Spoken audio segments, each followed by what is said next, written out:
This is Plantbased Briefing.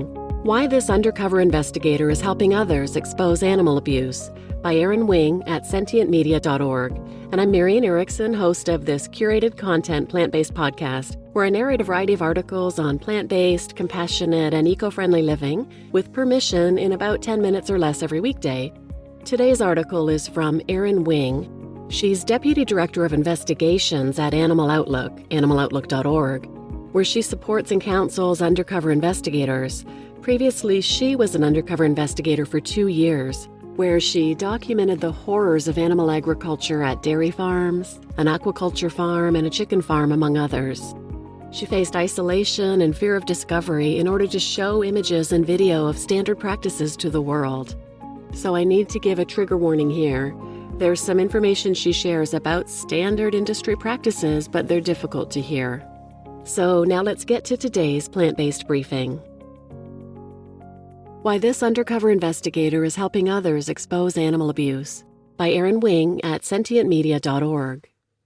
On a mild fall afternoon in rural Virginia, I stood outside of a large, dark building with my hands in my pockets, trying to appear as casual as possible. None of the clothes I was wearing were mine, and I felt a little uncomfortable in my own skin, though I didn't dare show it.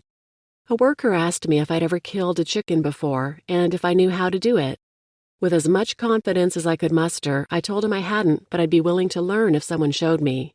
I silently watched him go into the windowless building and saw that it was crowded with thousands of chickens.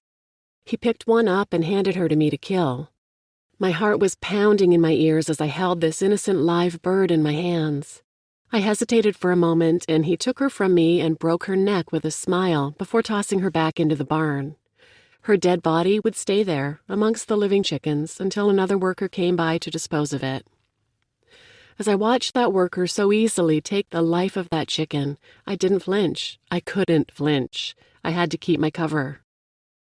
Prior to becoming an undercover investigator, I had witnessed and experienced all kinds of violence.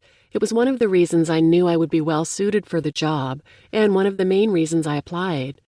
I suffered abuse and trauma at the hands of those who were detached from seeing my life, my voice, as valuable. I saw my abusers hold the same contempt for animals. I eventually saw so many similarities between my suffering and that of farmed animals that I was compelled to become involved in the animal rights movement. I've witnessed workers in the factory farming industry display the same aggression toward animals that was directed at me during my childhood.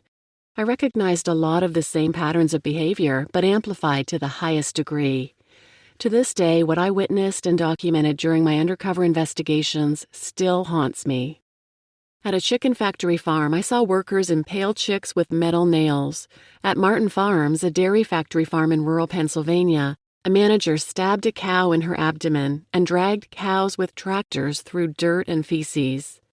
I documented the most heartbreaking acts of cruelty I ever could have imagined during my last investigation, where workers and a manager at Dick Van Dam Dairy used wooden canes and a metal pipe to strike cows on their way to the milking area. One cow was even dragged by a tractor, a metal clamp attached to her hips, and dangled nearly 20 feet in the air after she collapsed from exhaustion. After 2 years of seeing animals suffering, it was at that dairy facility that I finally had reached the limit of what I could endure. There, brutal violence was a daily occurrence. The last effort that I felt I owed to the animals before retiring from the field for good was holding out at Dick Van Dam Dairy for a few more weeks so I could rescue a newborn calf named Samuel. I found comfort in the fact that we escaped the dark world of factory farming together.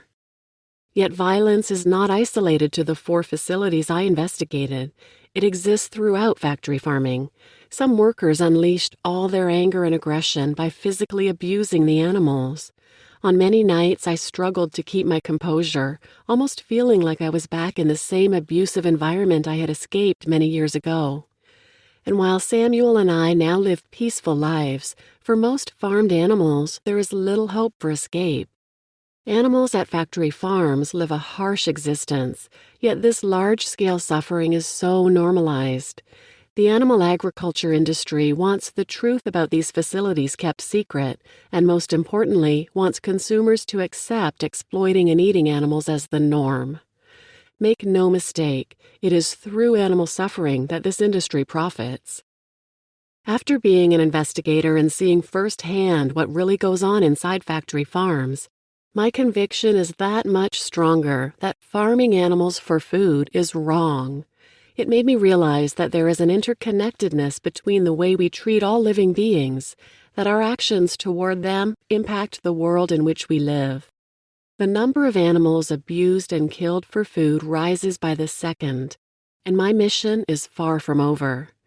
That's why I have dedicated my life to working toward a future where all beings are shown compassion. Out from behind the camera, now Deputy Director of Investigations for Animal Outlook, I assist our investigators in lifting up the voices of farmed animals.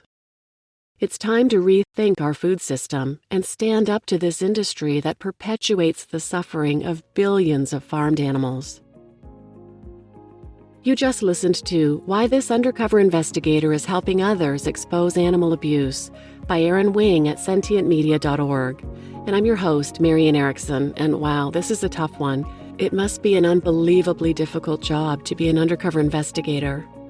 For someone so empathetic to animals to have to witness and partake in the cruelty of the industry in order to work towards animal liberation.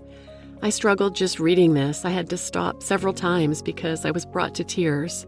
But if Erin and others like her can do this work, the least I can do is read it and share it. And please remember that while a lot of the investigations are at factory farms or large-scale farms, the cruelty exists even in the most quote-unquote humanely raised local farms. There's no way for the animal agriculture industry to be humane. Dairy cows are separated from their mothers at birth. The males are killed because they're useless.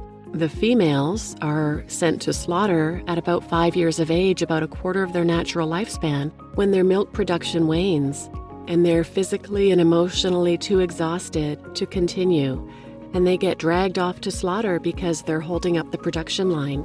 No farmer is going to keep their cows alive and fed for 15 to 20 more years when they're not producing milk. Same with the egg industry. And the chicken flesh industry and the pig industry. You might want to check out a documentary called The Last Pig with the most humane farmer who gave his pigs the most beautiful life. They got to run in the woods and live amazing lives. But at 6 months old, they were sent off to slaughter because that's when they're ready. He's not going to keep them around anymore to feed them when they're actually worth a fortune to him. So point being, don't get caught up in the humane hoax thinking, well, I won't eat factory farmed animals, that stuff's awful. But the free-range, humane, sustainable, grass-fed stuff, that's okay. No, it's not. It's all got cruelty built in, and every single one of those industries are killing animals at a fraction of their natural lifespan when they don't want to die. If you want to hear more about Erin's story, she did an amazing interview with Hope Bohannick on the Hope for the Animals podcast, episode 18.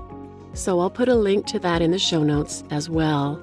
And please share this with anyone who might listen.